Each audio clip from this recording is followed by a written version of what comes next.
Je vous propose maintenant d'examiner deux textes de loi. Tout d'abord, la rémunération du capital des sociétés coopératives. Et j'appelle M.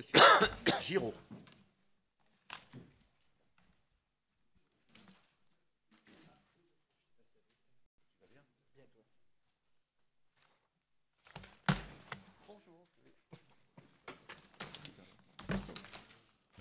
Monsieur le rapporteur, vous avez la parole. Merci, Monsieur le Président. Chers collègues, la proposition de loi que je vous présente porte sur une disposition d'initiative sénatoriale en faveur du secteur coopératif que nous avons déjà examinée pour ce qui nous concerne et adoptée avec le soutien express du gouvernement à l'automne dernier dans le cadre du PLFR 2015. Toutefois, le Conseil constitutionnel l'a censuré malgré son intérêt sur le fond au motif qu'il s'agissait d'un cavalier budgétaire. D'ailleurs, le risque avait été soulevé en séance.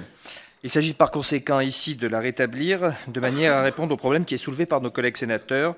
Ceux-ci avaient en effet constaté que la forte baisse du plafond des rémunérations pouvant être accordées aux sociétaires de coopératives au titre de la détention de parts de leur société entraînait un risque de report sur d'autres produits de placement et fragilisait tout le modèle économique des coopératives dans leur ensemble et de l'économie sociale et solidaire auquel nous sommes tous très attachés. En effet, les coopératives reposent sur le principe d'une gouvernance qui est une gouvernance démocratique et qui se traduit par l'attribution de parts à l'ensemble des sociétaires qui garantit ainsi leur participation à la vie de l'entreprise. Toutefois, le caractère lucratif de ces attributions est fortement encadré, bien évidemment, puisqu'il s'agit d'économie sociale et solidaire.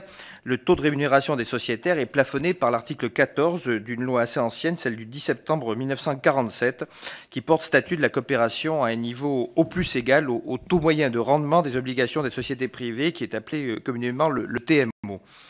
Alors le problème aujourd'hui, c'est, vous le savez tous d'ailleurs, puisque le problème est plus général s'agissant de l'ensemble des taux et des obligations et des intérêts des obligations de long terme de l'État. Le TMO, donc son taux n'a cessé de diminuer, notamment du fait de la politique d'assouplissement quantitatif qui est mise en œuvre par la BCE. Pour illustrer cette forte baisse, je rappellerai que le TMO était fixé à 4,7% encore en 2007 et qu'il n'est plus qu'à 1,2% en 2015.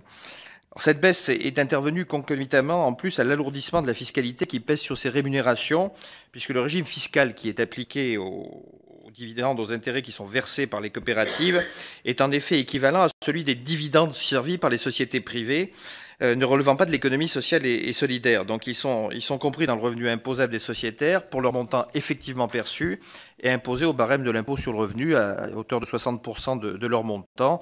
Ils se voient également appliquer tous les prélèvements sociaux à hauteur de 15,5%. Alors, quelles sont les conséquences de cette situation ? Bien, première conséquence, ce secteur coopératif qui participe à l'économie sociale, que nous essayons par ailleurs d'encourager, est pénalisé doublement.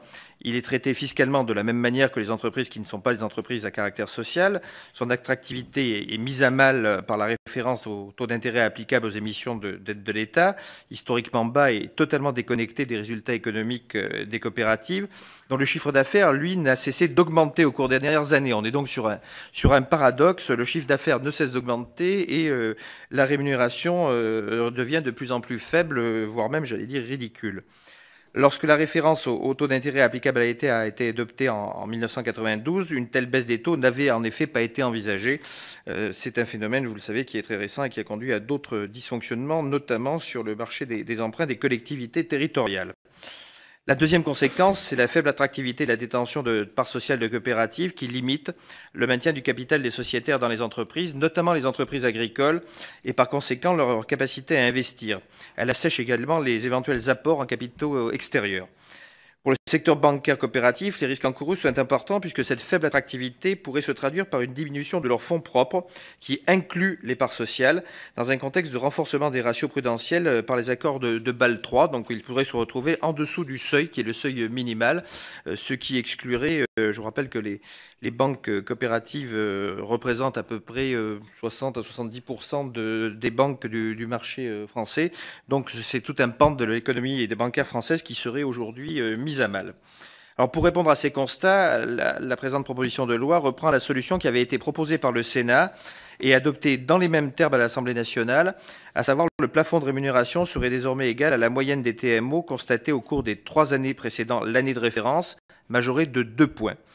Alors cette évolution présente beaucoup d'intérêts. Le premier, tout d'abord, elle permet de compenser quelque peu la hausse de la fiscalité qui est applicable à ces produits et de les rendre plus attractifs. Deuxièmement, elle continue de ne fixer qu'un plafond de rémunération, c'est-à-dire que les coopératives resteront libres d'augmenter ou de ne pas augmenter la rémunération de leur part sociale en fonction de la situation économique et des bénéfices qu'elles réalisent réellement. Par ailleurs, la marge de 2 points qui est proposée leur permettra d'assurer une plus grande stabilité des taux de rémunération, même si la moyenne des TMO fluctue fortement. C'est en quelque sorte l'institution d'un système de serpent qui permet de pouvoir juger au travers je ne parle pas monétaire ici, mais de quelque chose qui relève d'une fluctuation des taux qui devient plus raisonnable. Enfin, il peut être souligné que d'autres produits de placement ont vu leur rendement diminuer au cours des dernières années. Dans ce cas, on pourrait se poser la question, d'ailleurs, pourquoi faudrait-il revaloriser la rémunération des parts sociales des sociétés coopératives plutôt que d'autres produits ?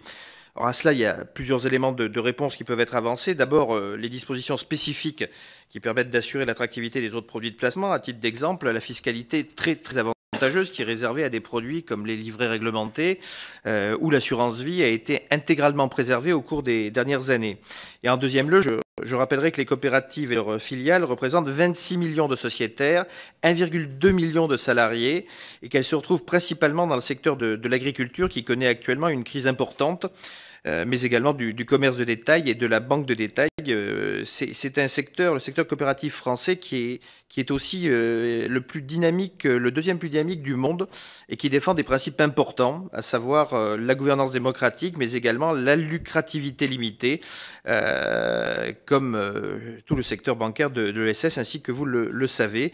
Et ça justifie que le modèle économique soit maintenu. Ce sont des débats qui ont eu lieu, qui ont été importants lors de la loi portant réforme justement de l'économie sociale et solidaire.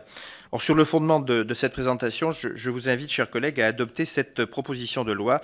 J'en profite pour remercier Mme Chloé Sotovia, qui est à ma gauche et qui a été l'administratrice en charge de ce dossier. Merci, monsieur le rapporteur. Madame Le Dain. Oui, monsieur le président, monsieur le rapporteur.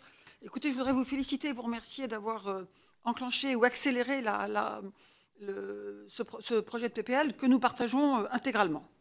Donc, est-ce qu'effectivement, vous l'avez souligné, l'enjeu économique est considérable. C'est un secteur qui est en pleine croissance. C'est un secteur qui, contrairement à ce qu'on imagine trop souvent dans le public, tourne autour des coopératives agricoles de toute nature, en fait, recouvre énormément de secteurs, et notamment le secteur du tourisme, le secteur de la banque, et ça ne fait que se développer.